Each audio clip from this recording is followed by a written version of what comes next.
Hello everyone, welcome to नव classes podcast. So friends, आज की जो सक्सेस स्टोरीज है उसके अंदर हमारे साथ सभी फ्रेंड्स हैं। ये सभी के सभी एडुकेशन से जेआरएफ लेकर आए हैं। सो वेलकम सभी को, Sanchita, Mahak and Mary. Thank you. Congratulation. Thank you so much. तो आपने इतनी अच्छे से मेहनत करके और जेआरएफ हासिल की है एजुकेशन सब्जेक्ट में, एंड पेपर वन में ऑफ कोर्स दोनों चीजें मिलाकर बनता है सब कुछ। हाँ जी। मैं मैरी से स्टार्ट करती हूँ, है ना? Yes ma'am. मैरी, आपका स्कोर कैसे रहे paper one and paper two में ओवरऑल मिला के? और आप बताओ, आपको कैसा रिएक्शन था जब आपका जेआरएफ हुआ? मेरा पेपर वन में 41 है आउट ऑफ 50। मार्क्स में बता रही हूँ मैं, मतलब क्वेश्चंस में बता रही हूँ मैं। आउट ऑफ 50 क्वेश्चंस 41 मेरे सही थे। और इन पेपर पेपर टू एजुकेशन में मेरा 75 क्वेश्चन सही थे आउट ऑफ 100। तो ओवरऑल मेरा 77% है। तो 232 मेरा स्कोर था आउट ऑफ 300। बहुत। और पहला रिएक्शन, हाँ मैम, हाँ जी, बताओ रिएक्शन। हाँ, मेरा पहला रिएक्शन ये था कि मैंने जुलाई में ही सब्सक्रिप्शन लिया था। बट मेरा जो रिएक्शन था, मैंने जेआरएफ एक्सपेक्ट नहीं किया था। मैंने इतना ज्यादा एक्सपेक्ट नहीं किया था कि मेरा 67 कट ऑफ है और मेरा 77% आएगा। तो उतना ज्यादा मैंने एक्सपेक्ट नहीं किया था। बट हाँ, मुझे लगा था नेट हो जाएगा मेरा। तो रिएक्शन काफी मेरा सरप्राइजिंग था और काफी खुश थी कि मैंने इतनी अच्छे से मेहनत किया था, मुझे जो पता नहीं चला था मुझे। मैंने इसलिए तो पूछा क्योंकि मुझे पता था इनके मार्क्स अच्छे आए हैं, क्योंकि मैंने आपका वो देखा था, फॉर्म आपने फिल किया था। So that is why I asked you. अच्छा, अभी आपके पास वापस आते हैं, बाकियों के यस। इंट्रोडक्शन ले ले फटाफट से। महक जी, आप बताइए। हाँ जी मैम। मैम, मेरा तो जो फर्स्ट रिएक्शन था वो बहुत ही अच्छा था अपने फादर के साथ, because he also cried and I also cried. We both cried together with joy. So बहुत ही अच्छा, वो एक अल्टीमेट मोमेंट था लाइफ का। एंड मैम, मेरे पेपर वन में 31 क्वेश्चंस करेक्ट थे एंड पेपर टू में 74 करेक्ट थे। और मैम, मैं आंसर की कभी भी चेक नहीं करती हूँ एंड सीधा रिजल्ट देखती हूँ direct. So I scored 70% and I was really very happy because I got beyond the cutoff. So I was really very happy to see this result. Really nice. हाँ जी, संचिता। हाँ जी, संचिता। मैम, मुझे paper one में I got 68 out of 100 and paper two में I got 138 out of 200। So total मेरे को 68.6% आए। और मेरा फर्स्ट रिएक्शन भी, I was crying tears of joy. बिल्कुल मैं, मेरी मम्मी, मेरे पापा सब रोने लगे थे, क्योंकि आई वाज एक्सपेक्टिंग कि हो जाएगा, नेट हो जाएगा। काफी मेहनत की थी, बट एक मतलब फर्स्ट ही अटेम्प्ट में मेरा जेआरएफ भी हो जाएगा, इट वाज टोटली अनएक्सपेक्टेड। चलो ग्रेट। आपसे मैंने पॉडकास्ट किया भी था जब आपको गाइडेंस हाँ मैम। करने। हाँ मैम। अब भी आपने कट कहा। ऑफ से पहले तो मुझे अच्छा। लग रहा था कि ठीक है, कट ऑफ में हो जाएगा, शायद नेट हो जाए या फिर जेआरएफ रुकेगा भी तो कुछ ही मार्क्स से रुकेगा, बट वो निकल गया, सब अच्छा हुआ, तो आई वाज वेरी हैप्पी। हाँ जी। मैरी जी, आप थोड़ा एक्सपीरियंस बताइए कि इसके बारे में कि कैसे आप इस जर्नी में इतना आगे बढ़े हैं और इतने अच्छे मार्क्स लेकर आए हैं। पहले तो एजुकेशन मुझे बहुत पसंद है, स्पेशली मतलब मैंने सब्जेक्ट ही ऐसा चूज किया कि क्योंकि मैंने पहले एमएससी मैथ्स किया था और वो भी मुझे बहुत पसंद था। बट फिर भी मैं अपने लाइफ में थोड़ा बहुत ट्राई करती रहती हूँ कि ऐसा नहीं कि मैं एक ही लाइन में रहूं। तो फिर स्टार्टिंग मैंने अप्रैल से ऐसी बुक्स की मैंने पढ़ा, ऐसे ही पढ़ रही थी मैं, बिकॉज मैं अपना एमए एजुकेशन अभी भी कर रही हूँ और मेरा भी सेकेंड ईयर ही है। तो जब मैं पढ़ रही थी तो मुझे लगा कि मैं ट्राई करती हूँ, और फिर बीच में वो लॉकडाउन का चक्कर आ गया, तो फिर मुझे लगा यार थोड़ा एक्सटेंड जुलाई में सब्सक्रिप्शन ले ही लेती हूँ, बिकॉज फिर थोड़ा ही टाइम था और मतलब कोर्सेज शुरू हो चुके थे, मैंने सब्सक्रिप्शन लेट लिया। तो जुलाई में मैंने लिया एक्चुअली सब्सक्रिप्शन। तो फिर मैंने देखा कि सुजाता मैम का चल रहा था, सब कुछ वहीं पे स्टार्ट हो चुका था। मैं ऑनलाइन वीडियोस इसलिए मैंने स्टार्टिंग से नहीं लिया, बिकॉज काफी कुछ शुरू हो चुका था। तो मैंने प्रेफर किया कि मैं ऑफलाइन लूँ, मतलब जब भी वीडियो मुझे पढ़ना हो तो मैं पढ़ लेती थी। और फिर पेपर वन के लिए मैंने आपका वीडियो देखा ना, तो आपका पूरा मैंने स्टार्टिंग से दिया, मतलब जो नहीं कि जो आप रिसेंटली पढ़ा रही थी वो नहीं, मैं पिछले वाला भी देखती थी कि पिछले वीडियो में भी आपने जो रीजनिंग क्वेश्चंस कराए, जो भी मेरा ये था, जो मतलब सबसे पहले मैंने आपका लॉजिक का क्लास अटेंड किया था पेपर वन का, बिकॉज मुझे पता था इंडियन लॉजिक मुझे काफी टाइम लगेगा समझने में और क्वेश्चन प्रैक्टिस करने में। तो अगर मैं अपना एक टिप दूं तो पेपर 1 में इंडियन लॉजिक और वो सारी चीजें जो आपको क्वेश्चन करते वक्त इजी लगेंगे बट समझने के लिए टाइम लगेंगे, तो वो चीज पहले मैंने किया है। और पेपर 2 में मैंने साथ साथ किया है, और जुलाई से वैसे तो मैंने पढ़ाई शुरू की है।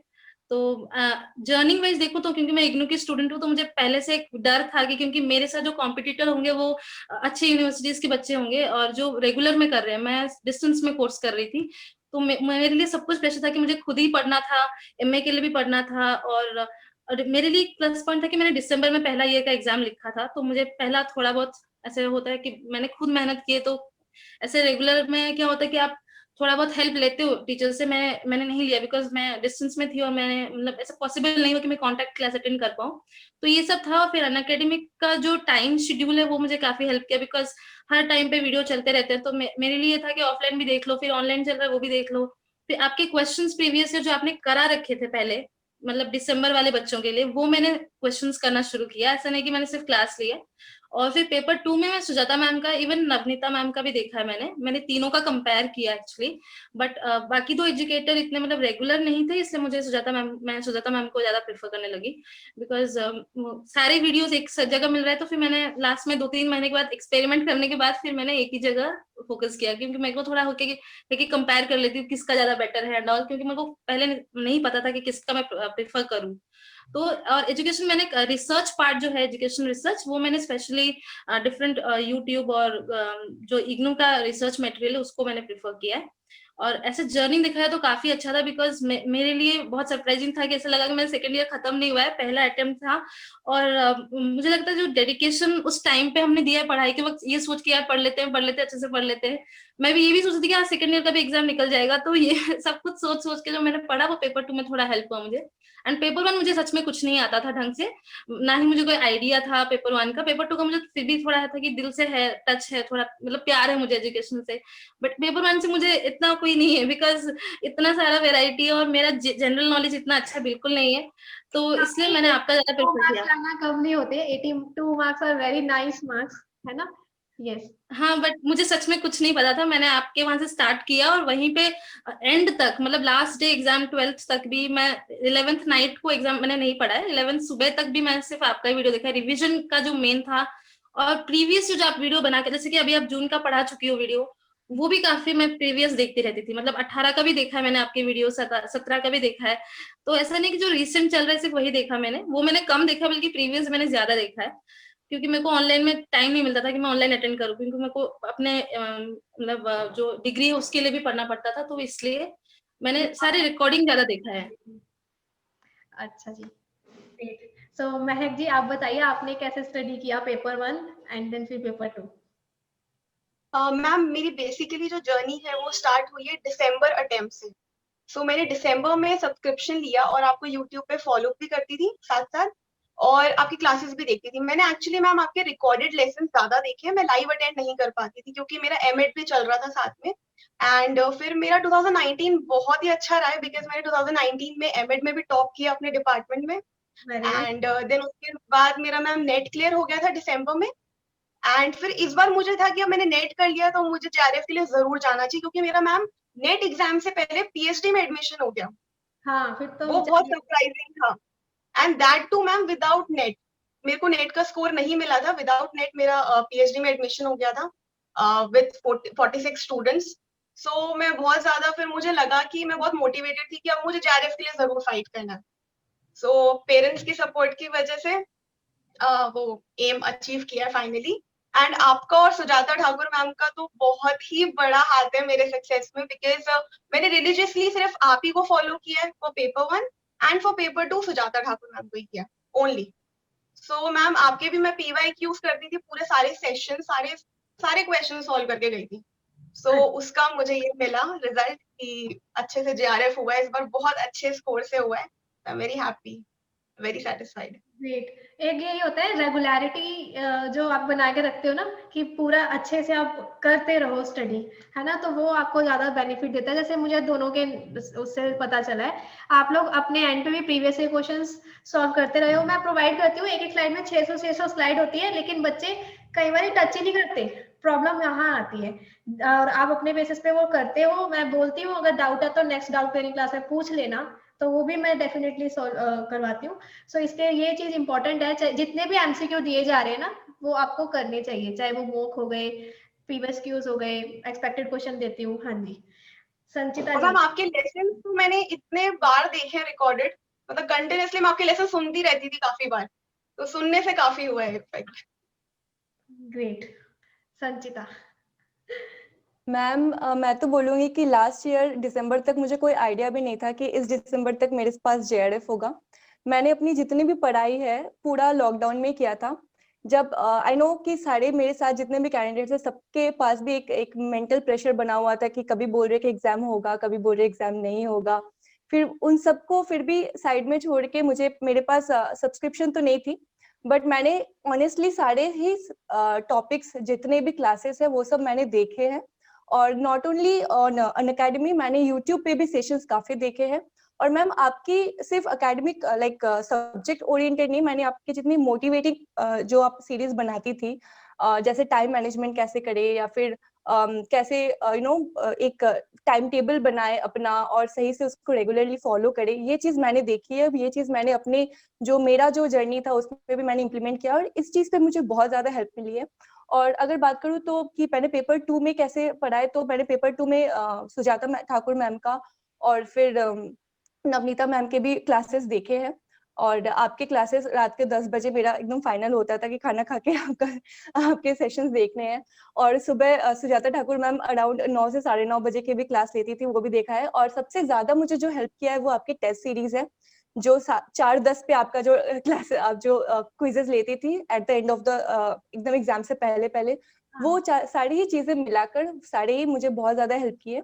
और शायद इसी वजह से और मेरी भी जितनी भी मेहनत थी वो सारे चीज मिला के मेरे पास आज जेआरएफ है। बिल्कुल बिल्कुल, ये तो हम भूल ही नहीं सकते ना, आप सबकी मेहनत है तभी आप आगे गए हो। सिर्फ पढ़ने से, वीडियो देखने से या फिर ऐसे सब्सक्रिप्शन ले लिया आप कुछ घर बैठे हो जाएगा, वो नहीं। आपकी डेडिकेशन जरूरी है, दोनों साइड से चाहिए। मैं आपको कंटेंट प्रोवाइड कर सकती हूँ, मैं आपको समझा सकती हूँ क्वेश्चन कैसे करना है, लेकिन लर्नर का खुद का भी रोल होता है, उसका मन में आना चाहिए yes I want to study.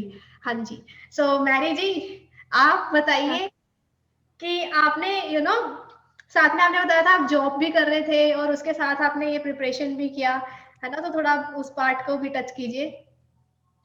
हाँ एक्चुअली मैम मेरा कोई प्लान नहीं था कि मैं आगे कुछ पढूं। मैं इतनी ज्यादा मतलब करियर ओरिएंटेड तो नहीं हूँ, मतलब जॉब के साइड में नहीं हूँ, एजुकेशन के साइड में हूँ कि मुझे पढ़ना है एंड ऑल।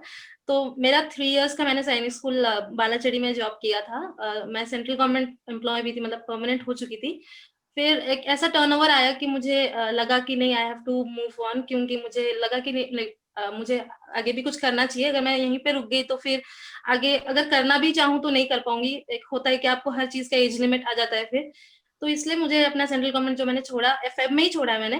फिर फेब मार्च में अप्रैल में ऐसे ही मस्ती करती रही, मतलब डिफरेंट मैं क्या करूँ, मतलब थोड़ा ब्रेक ले लिया, 3 साल जॉब कर लिया। तो फिर उससे पहले भी मैंने 2 साल जॉब किया है टीचिंग में।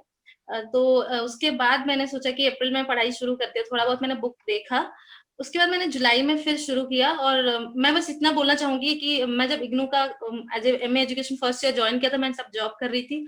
और जॉब मैंने छोड़ा तो उसके बाद जो प्रेशर होता है वो मैं मतलब ऐसे अजय जो भी अभी वीडियो देखने वाले हैं, मैं इनको इतना बताना चाहती हूँ कि ये बहुत डिफिकल्ट है, but at the same point of time आप जब मेहनत करोगे तो आपको बहुत आएगा कि आप किस लिए कर रहे हो। आपने अपना डिसीजन लिया, आपने अपना लाइफ का एक बहुत ही इंपॉर्टेंट डिसीजन लिया, आपने उसके लिए मेहनत किया, उसके बाद जो रिजल्ट आता है उसका मजा ही अलग होता है। और आपको जो सपोर्ट करते हैं ऑन द वे, फिर वो आपसे जब पूछेंगे, जैसे आप मुझसे भी पूछ रही हो, तो मैं ये चीज मैंने इमेजिन किया था कि मतलब मेरे साथ भी होगा। तो मैं ये चीजें जो आपको खुशी देगी बाद में, वो इमेजिन करते जाइए। तो आपको जो आपने छोड़ा है, जो आपने छूट गया आपके लाइफ में, ऐसा नहीं कि वो जॉब भी मेरे लिए काफी इंपॉर्टेंट था, क्योंकि उसमें एक ही पोस्ट था। मैं ट्रेन में ट्रैवल करके 25 आवर्स जर्निंग करके गई थी मैं उस इंटरव्यू को देने, सिर्फ एक ही पोस्ट के लिए। तो वो भी डिफिकल्ट था, बट देन जो आने वाला है वो ज्यादा बेटर होगा, ज्यादा ब्यूटीफुल होगा अगर आप मेहनत करोगे। और इग्नू वाले जो स्पेशली जो कर रहे हैं डिस्टेंस से और जॉब कर रहे हैं, घर पे है, मैं भी मैरिड हूँ, तो मतलब मैं ये बोलना चाहूंगी कि आपको सब कुछ पॉसिबल है। इग्नू वाले बच्चे भी अच्छे से कर सकते हैं। मैं ये प्रूव करना चाहती हूँ कि इग्नू वाले बच्चे भी डिस्टेंस में कोर्स करके भी आप जेआरएफ ला सकते हो। तो ये कोई बड़ी चीज नहीं है, क्योंकि इग्नू भी काफी अच्छा मटेरियल प्रोवाइड करती है। और जैसे कि आप मैम पेपर 1 के लिए, जैसे कि आपकी आपकी जो गाइडेंस है कि आप ऐसे पढ़ो वैसे पढ़ो, और इतनी सारी वीडियोस हैं, अगर पढ़ना चाहे कोई इंसान तो मुझे नहीं लगता कि वीडियोस की कमी है कहीं पे। मतलब जैसे कि आपका क्वेश्चंस, आपका एक एडवांस क्वेश्चन था, एक एमसीक्यू सीरीज था जो आपने कुछ साल पहले कराया था, वो मैंने जानबूझ के किया क्योंकि मुझे अपना डर को निकालना था कि चाहे कितना भी डिफिकल्ट लेवल का क्वेश्चन आए मैं कर पाऊँ, क्योंकि मेरे को डर था कि पेपर 1 मुझे अच्छे से स्कोर करना है, क्योंकि मैं सिर्फ पेपर 2 के भरोसे नहीं रह सकती थी, क्योंकि मुझे पता है बच्चे बहुत कॉम्पिटेटिव हैं। और मैं पेपर 2 में देखती थी, मैंने महक जी को देखा है एक्चुअली पढ़ते हुए, मैंने उनका मैसेजेस आते हैं, मैंने सुजाता मैम के वीडियोस में देखा है उनको, तो मैं ऐसे देखती थी कि बच्चों के उसके उनके क्वेश्चन जब वो एग्जाम लेते थे, हम लोग टेस्ट सीरीज देते थे, उनका नाम भी टॉप में होता था, तो मैं देखती थी बच्चे काफी मेहनत करते हैं, तो मुझे इसलिए डबल करना था, क्योंकि मेरा ना मेरे पास डिग्री है, ना मेरे पास एक गाइडेंस है किसी टीचर का, तो मुझे प्रोफेसर से किसी से नहीं पढ़ा मैंने, तो मुझे आप लोगों का जो सपोर्ट मिला वो काफी इंपॉर्टेंट था।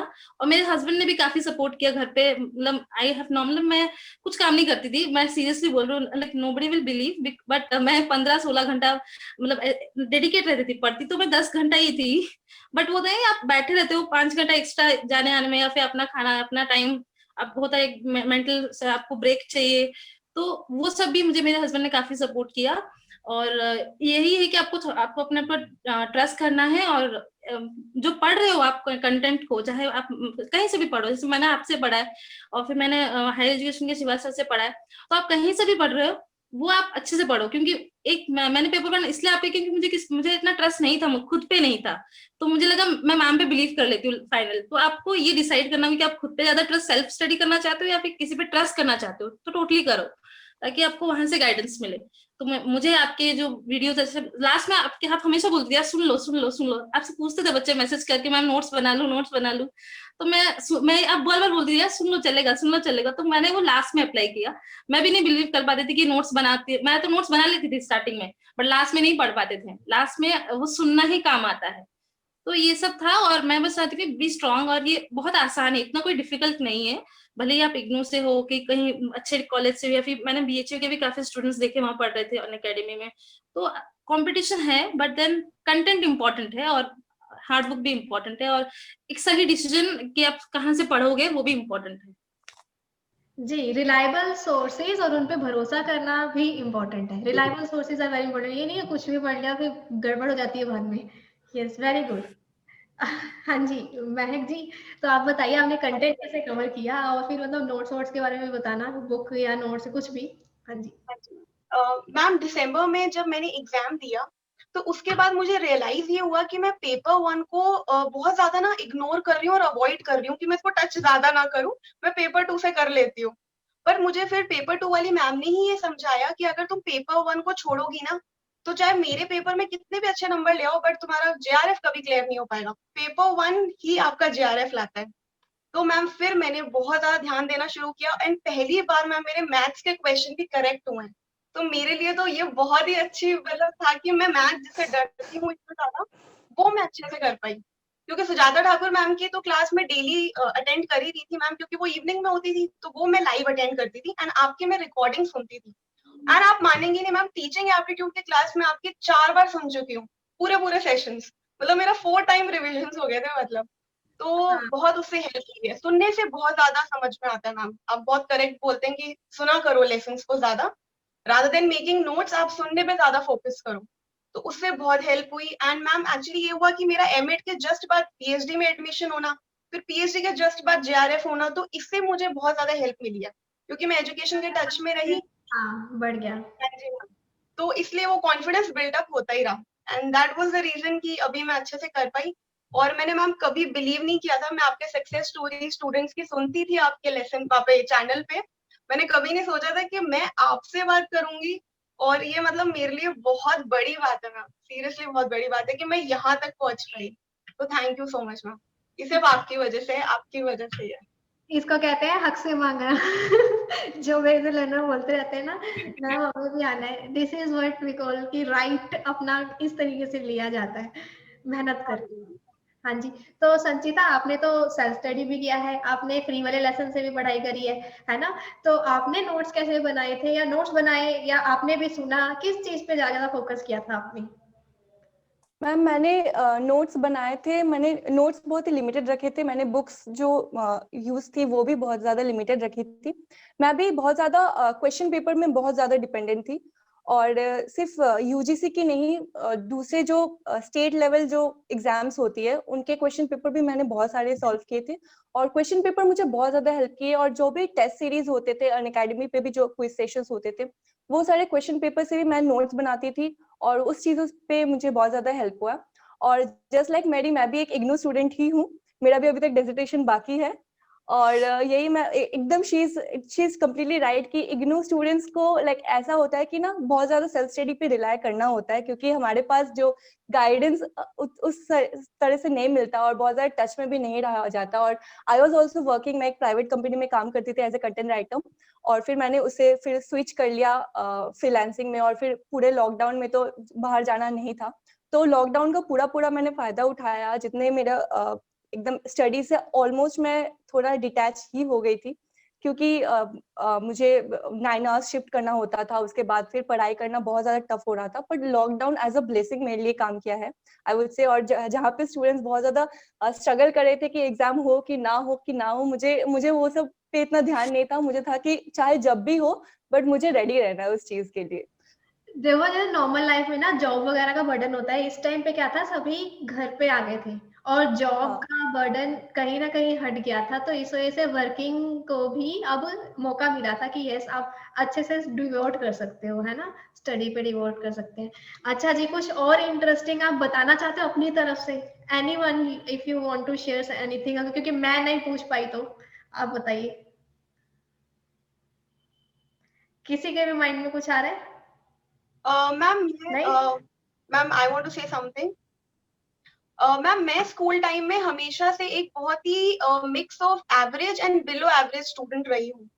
सो मेरे लिए जेआरएफ तक पहुंचना, मैं ये सब स्टूडेंट्स को कहना चाहूंगी कि अपने आप को कभी भी कमजोर नहीं समझें, बिकॉज अगर मैं कर सकती हूँ ना मैम, तो कोई भी कर सकता है। Now I can say that anyone can do it. मैं कमेंट्स भी आते हैं, वैसे मैसेज और कमेंट्स भी आता है यूट्यूब में, मैं देख लेती हूँ वीडियो के नीचे। बच्चे कहते हैं मैम ऐसे बच्चे की सक्सेस स्टोरी जाओ जो एवरेज होता है, ये तो ज्यादा पढ़े लिखे, ये तो स्टार्टिंग से, या कोई भी स्टार्टिंग से नहीं होता, सभी मेहनत करते हैं। अगर आप भी एवरेज भी हो तब भी आपके अंदर अगर है I want to do, then focus study करके आप अबव एवरेज बन सकते हो और आप भी एक्सीलेंट बन सकते हो। ऐसा नहीं है कि एवरेज है तो स्टार्टिंग में, मैंने ऐसे लोगों को, ऐसे लर्नर्स को भी देखा है जिनका स्टार्टिंग में बिल्कुल मन नहीं लगता था और अभी एकदम से अच्छे से कवर करने लग गए और आगे निकल के आ गए हैं। मैम दिस इज, ये होता है जब आप ये गए ना बहुत ही तभी। सच है मैम कि एवरेज एवरेज एज सच कुछ होता नहीं। आपको आपकी स्ट्रेंथ पता होनी चाहिए कि मुझे इस चीज पे इंटरेस्ट है और मुझे इस चीज पे मेरा स्ट्रॉन्ग फोकस है और मैं इस चीज में कर सकती हूँ। ये सबसे सब जब आपके अंदर वो कॉन्फिडेंस जनरेट हो जाता है ना, कॉन्फिडेंस बिल्ड हो जाता है, तो आपके लिए कुछ भी एवरेज नहीं रहता। आप एकदम सबसे ऊपर उभर के आते हो, मेरा तो यही मानना है। और मैं भी लाइक एकेडमिक में बहुत ज्यादा एकदम अच्छा एक्सेल करने वाले ऐसे स्टूडेंट कभी भी नहीं थी, बट मुझे मेरा एजुकेशन सब्जेक्ट में बहुत ज्यादा लाइक लगाव हो चुका था पढ़ने के बाद। और उसके बाद फिर मुझे जो मतलब ये चीज जो सामने आए कि मुझे इस चीज में कुछ करना है, अगर अभी नहीं तो शायद कभी नहीं, तो बस मैं उसी चीज के आगे बढ़ती गई और आज मेरे पास जेआरएफ है। जी, वेरी नाइस। अच्छा जी, मैरी जी, any tip you want to give कि अब जो प्रिपेयर करना चाहते हैं उनको कुछ भी बताना चाहते हो? फर्स्ट ऑफ ऑल मैम, मैं आपको रियली थैंक यू बोलना चाहूंगी पेपर वन के लिए स्पेशली, बिकॉज काफी वास्ट होता है, डिफरेंट एरियाज होते हैं, तो आपको उसमें फोकस करना होता है। उसके लिए मैंने ऑलरेडी बोल दिया कि जैसे कि मैंने आप पे ट्रस्ट किया, तो मुझे लगता है कि लोगों को डिसाइड करना होगा कि किस पे ट्रस्ट करे, बुक पे ट्रस्ट करे। क्योंकि मैंने बुक भी लिया था बट मैंने बुक नहीं पढ़ा, बिकॉज मेरे पास टाइम कम था, मैंने जुलाई से स्टार्ट किया था, तो इसलिए मैंने आपके रेगुलर देखा। और पेपर 2 के लिए स्पेशली मैं एक और चीज बोलना चाहूंगी, क्योंकि मैंने मेरे ड्यूरिंग एग्जाम में काफी इमोशनल ब्रेकडाउन पे गई थी, बिकॉज मेरे लिए मुझे जॉब बहुत पसंद था। मैं एज ए टीचर में काफी संतुष्ट थी, मुझे कोई जरूरत नहीं था कि मैं पीएचडी करूं। बट ऐसा होता है कि लाइफ में आप होता है कि आपको एक रास्ता मिल जाता है, ठीक है, चलने के लिए आप रेडी नहीं हो, बट आपको वहां पे पहुंचा दिया जाता है। फिर आप उसके आगे चलना सीख जाते हो। तो वैसा कुछ हुआ मेरे साथ। तो पेपर 2 के लिए मैं स्पेशली मैं बीच बीच में काफी रोई हूँ, यार मुझसे नहीं होगा। और एक और चीज मैं आपको, जब मैंने आपसे बात की थी मैंने ये बताई थी कि मैंने लिख दिया था स्टार्टिंग में, चाहे मैं पढ़ूं या ना पढ़ूं मुझे इतना परसेंटेज चाहिए। ये स्टार्टिंग में जैसे ही मैंने अप्रैल में पढ़ाई दिमाग में लाई थी, तो मैंने 76 लिख दिया था ऐसे ही कि मुझे 76% लाना है। पिछले साल 66 कट ऑफ था, तो मुझे 76 लाना है। ज्यादा से ज्यादा कितना कट ऑफ जाएगा, मतलब 10 तो जाएगा ही जाएगा नहीं, क्योंकि पिछले साल जून में 60 था, उसके बाद 66 था, तो मुझे लगा 6 गया तो मैं 4 एक्स्ट्रा मान के चलती हूँ, तो मैंने 76 लिख दिया। तो टिप ये देना चाहूंगी कि कंटेंट जो है पेपर 2 का काफी वास्ट है। एजुकेशन के बच्चे जितने भी ये देखने वाले हैं, मैं इतना बताना चाहूंगी कि सबसे पहले आप डिसाइड कर लो कि जो यूनिट 10 है वो सिलेबस चिपका दो, और उसके हिसाब से आप एक ओवरऑल रीडिंग मार लो 10 चैप्टर्स का, कहीं से भी कोई भी बुक उठा लो। ऐसा नहीं कि मतलब एक ओवरऑल जो अरिहंत का बुक आता है वो भी देख लो, क्योंकि मैंने वो अरिहंत का बुक 2 बार पढ़ लिया, ताकि जानने के लिए यार कंटेंट है क्या। कोई तुम्हें पढ़ाएगा उससे पहले तुम्हें पता होना चाहिए कि ये जो पढ़ा रहे हैं क्या वो कंटेंट है सिलेबस में। वो भी नहीं पता था मुझे तो कि मतलब ये सिलेबस में है भी कि नहीं। तो इसलिए मैंने 2 बार वो पढ़ा, खुद से पढ़ा, उसके बाद मैंने सब्सक्रिप्शन लिया था कि सब्सक्रिप्शन जब मैं लूं तो मैं भी रिस्पॉन्सिबल रहूं, और सामने वाला जो रिस्पॉन्सिबिलिटी दिखा रहा है वो भी मैं उसका रिस्पेक्ट कर सकूं। क्योंकि कभी कभी होता है हम सब्सक्रिप्शन ले लेते, फिर बोलते नहीं ये टीचर अच्छा नहीं है, वो टीचर अच्छा नहीं है। मैं वो नहीं करना चाहती, क्योंकि मुझे पता होना चाहिए क्या है सिलेबस में, और वो इंसान जो पढ़ा रहे हैं वो कितना ऑथेंटिक है। क्योंकि आपको पता होना चाहिए एग्जाम में आप बैठने वाले हो एग्जाम हॉल में, तो कंटेंट आपका सही होना चाहिए। एजुकेटर का सही है नहीं है वो इतना फर्क नहीं पड़ता जब तक आपको नहीं पता कि सही से पढ़ा रहे हैं कि नहीं। तो आपको कंटेंट क्लियर होना चाहिए कि ये पढ़ने वाली हूँ मैं, और वो कितना समझ में नहीं आया वो आप एजुकेटर से समझिए। अगर कोई अनअकैडमी सब्सक्राइब करना चाहता है या फिर एजुकेटर को फॉलो करना चाहता है, स्पेशली एजुकेशन के एरिया में, पेपर 1 के लिए तो मैंने आप पे पूरा ट्रस्ट कर लिया था, तो मैंने इतना बुक देखा नहीं था। जो जितना भी आपने पढ़ाया सिलेबस मैंने चिपका तो दिया था, बट आप सिलेबस के बाहर भी काफी पढ़ा देती थी। मतलब आप बोलती थी ना कि ये सिलेबस में एक्सेट्रा लिख दिया है, तो ऐसा कुछ नहीं है। तो पेपर 1 का सिलेबस देखने का कोई मतलब नहीं था, सिवाय हायर एजुकेशन और एनवायरमेंट को छोड़ के। बाकी तो मतलब ऐसा टीचिंग एप्टीट्यूड भी, हाँ रिसर्च एप्टीट्यूड भी कुछ नहीं था, बिकॉज काफी डीप पढ़ना पड़ता था। मैंने आपका स्टैटिस्टिक्स का भी देखा वीडियो, कॉमर्स वाला। तो टिप यही देना चाहूंगी कि कंटेंट एकदम क्लियर रखिए पेपर 2 का। और क्वेश्चन पेपर सही में जितने भी अभी साथ में मतलब मेरे साथ जो कॉम्पिटिटर्स हैं जिन्होंने क्लियर किया JRF, उन्होंने सबने बोला क्वेश्चन पेपर बहुत इंपॉर्टेंट है। मैं भी बोलूंगी, बट आपको ये भी करना, एक छोटा सा एक्स्ट्रा टिप देना चाहूंगी कि जो पॉइंट्स है 4 ऑप्शन है, जैसे आप कराते थे ना, हम 4 ऑप्शन का जब एनालिसिस कराती थी, तो 4 ऑप्शन में चारों ऑप्शन पढ़ना बहुत जरूरी है। ये नहीं कि सही ऑप्शन है तो आपने क्वेश्चन पेपर देख लिया, सही ऑप्शन देख लिया तो एनालिसिस हो गया, ऐसा नहीं होता एनालिसिस। चारों ऑप्शन को देखिए, क्यों ये नहीं है, क्यों वो होगा, 50% चांस किसके हैं। ये हो सकता है कि 2 ऑप्शन के चांसेस इक्वल थे, बट इस ऑप्शन को चूज किया गया है, क्यों। तो आपको रीजन जानना बहुत जरूरी है। और लिख दीजिए यार कि मुझे इतना परसेंटेज चाहिए, वो वॉल थोड़ी ना आपको खा जाएगा। तो आप लिख दीजिए मुझे 80 चाहिए, 90 चाहिए, लिख दो। 100 भी चाहिए तो लिख लो, कोई बात नहीं। ये वाला एग्जांपल कि आपने लिख दिया था 86, आज मैंने बता दिया। मैं कहा यार ये वो बोलेगी भी क्यों नहीं, मैंने उसका इंटरव्यू लिया नहीं है, लेकिन उसने मुझे फोन पे बताई ये बात। हाँ, क्योंकि मैम मेरे साथ सरप्राइज हो गया। मैंने वैसे आपके सक्सेस स्टोरीज में देखा है, और डिफरेंट जितने भी आईएएस वाले सक्सेस स्टोरी, पहले मैं आईएएस की काफी दीवानी थी, तो उनके इंटरव्यू सक्सेस स्टोरी सुनती रहती थी मैं, मतलब पहले। तो अभी मैंने नेट JRF के भी सुने, तो उन सब ने बोला था कि लिख देना बहुत जरूरी है। और वो मैंने सोचा ये ऐसे थोड़ा ना होता है, जादू थोड़ी ना है, कोई मजाक थोड़ी ना कि लिख दो और वही आ जाएगा। और वो मेरे साथ हुआ कि मैंने 76 लिखा और मुझे 77 आ गया। तो इसलिए ओवरऑल मैं आप सबको थैंक यू बोलना चाहूंगी। इवन मेरे पेरेंट्स ने भी काफी सपोर्ट किया, मेरे इन-लॉज ने भी काफी सपोर्ट किया है। तो बस ये कि कंटेंट क्लियर रखो दोनों तरफ से, जो आपको पढ़ा रहे हैं उनका भी, उनके ऊपर भी ट्रस्ट रखो। और मतलब कोई प्रॉब्लम है तो खुद भी सॉल्व करना सीखो, मैं ये बोलना चाहूंगी। और अपनी तरफ से मेहनत करना बहुत जरूरी है, स्पेशली एजुकेशन रिसर्च पार्ट है जिससे काफी क्वेश्चन आते हैं प्रीवियस ईयर। अगर आप 10 ईयर्स का एनालिसिस करोगे, मैंने पेपर 1 में 10 ईयर से ज्यादा किया था एनालिसिस। मैंने आपके जो आपके 400 पेजेस के होते थे आपके, वैसे तो क्वेश्चन पेपर सारे 2004 से 2020 हम हाँ, इतने 2004 से 2020 मैंने सब किया है, सब एनालिसिस किया है पेपर 1 में। तो आई थिंक इसीलिए, और DI भी थोड़ा इजी आ गया था। ऐसा नहीं कि मैंने पेपर 1 में कुछ बहुत ज्यादा किया था, DI थोड़ा इजी था मैम इस बार, अगर देखा जाए तो। जिस ऐसे क्वेश्चन आप कराती थी उस लेवल का क्वेश्चन नहीं था, बहुत ही ईजी था। तो DI की वजह से भी मार्क्स बढ़ गए पेपर 1 में। अदरवाइज तो पेपर 1 काफी ईजी, मतलब ईजी तो नहीं बोलूंगी, DI पार्ट ईजी था। पेपर 2 आपको थोड़ा सा क्लियर रखना होगा कि ये है तो क्यों है, ये नहीं है तो क्यों नहीं है। तो इतना अगर क्लियर है कि आपको ये पॉइंट, ये कीवर्ड है। और सुजाता मैम का एक प्लस पॉइंट ये भी था कि शी यूज्ड टू मेंशन किया है इस क्वेश्चन का कीवर्ड तो यही है, अगर ये नहीं है तो ये आंसर कैसे होगा, मतलब लिंक ही नहीं है। तो आपको लिंक ढूंढना है, तो किसी के हेल्प से ढूंढो, खुद ढूंढो, तो वो मैटर करता है। And ma'am really thank you कि आपने मुझे सच में हेल्प किया पेपर 1 के लिए, सारे सब्जेक्ट्स के लिए। और शिवा सर से मैंने हायर एजुकेशन पढ़ा था वैसे तो, बट मैंने आपसे सारे रिविजन के भी सुने हैं। तो आप अपने आप से भी मेहनत करो, आप कॉन्फिडेंट रहो। ब्रेकडाउन होता है, मैं भी काफी बार बीच में रोई हूँ कि यार नहीं होगा मुझसे मैं अपने हस्बैंड को बोलती थी मैं नहीं कर सकती, मैं नहीं कर सकती, बट वो भी आईएएस एग्जाम उन्होंने क्लियर किया यूपीएससी, तो उनसे भी काफी मुझे मोटिवेशन मिला। तो इसलिए ओवरऑल होता है, इमोशनल ब्रेकडाउन होता है बीच बीच में, बट आप कॉन्फिडेंट रहिए, हो जाएगा। बस एक बात और मैं कहूंगी, जैसे आपने कहा कि आपको जॉब में इंटरेस्ट नहीं है, आपको पढ़ाई करने हाँ। में इंटरेस्ट है, रिसर्च वर्क में इंटरेस्ट है, बस कहने को यही है, ऐसा नहीं होता कि आप जॉब क्यों नहीं कर रहे हो, या आप जो आपके अंदर से आती है, अगर आपको जॉब करना है करो, या फिर जो आपके अंदर जिस चीज से खुशी मिलती है डू दैट थिंग, ठीक है। ऐसा कुछ नहीं होता कि मेरे भी एक टीचर थी, अब ये लंबा ना हो जाए मेरे भी एक मैम थी, फाइनेंस की मैम थी, उन्होंने भी आशा मैम था कि शायद मैं नाम गलत ना ले रही हूँ, बाद में एडिट करके नीचे लिख दूंगी क्योंकि बहुत टाइम हो गया पढ़े को, एमकॉम में थी। उन्होंने हमसे यही बात बोली थी कि जो आपके अंदर से मन करता है ना, आप वो करो, ये मत सोचो दुनिया क्या सोच रही है, दुनिया सोच रही है तुम ये नहीं कर रहे, तुम वो नहीं कर रहे, ठीक है। जिस चीज का आपका इंटरेस्ट है ना, आप उस लाइन में जाओ, चाहे आपको अगर ब्रेक लेने का मन कर रहा है, लाइफ में कुछ अलग करने का मन कर रहा है, वो भी करो, और दोबारा से कूदने का मन कर रहा है, 2 बार से कूदो। सो इट मीन्स कि ऐसा कोई सही ट्रैक नहीं है कि पहले यही करो पहले वो करो, जो अंदर से मन करता है गो फॉर दैट पर्टिकुलर, ठीक है। हाँ जी महक जी, हाँ जी मैम।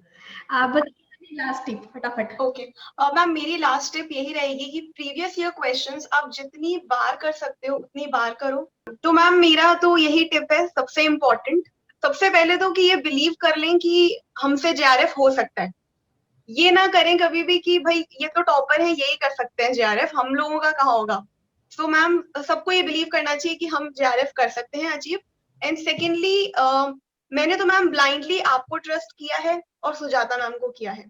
मैं इसमें अपना एफर्ट यही मानूंगी कि मैंने आप लोगों को फॉलो किया है रिलीजियसली।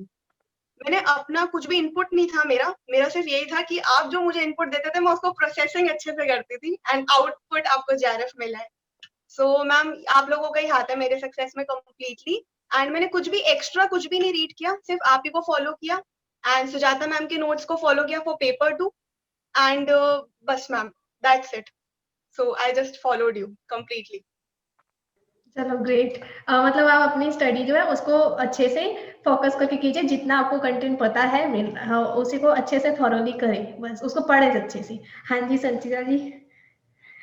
मैम मैं एक चीज के बारे में बताना चाहूंगी कि मेरे पास एक छोटा सा व्हाइट बोर्ड है, तो मैंने उसको एज अ विजन बोर्ड बनाया था। तो उसके ऊपर मैं रोज सुबह जेआरएफ संचयता लिखती थी, और मुझे आज के दिन क्या क्या पढ़ना है वो सब मैं लिखती थी। और ये चीज मुझे बहुत ज्यादा हेल्प की है कि मेरे सामने जो गोल है हमेशा मेरे स्टडी टेबल के सामने रहता था। और बिफोर 1 मंथ जब वो मेरा 12 नवंबर को एग्जाम था, तो 12 नवंबर तक मैंने 1 मंथ से ज्यादा अपने कैलेंडर पे भी मार्क बनाए थे कि इतने दिन बाकी, इतने दिन बाकी, ताकि मुझे कांस्टेंट रिमाइंडर रहे दिमाग में कि मुझे पढ़ना है, कंप्लीट करना है, रिवीजन करना है, काफी काम बाकी है।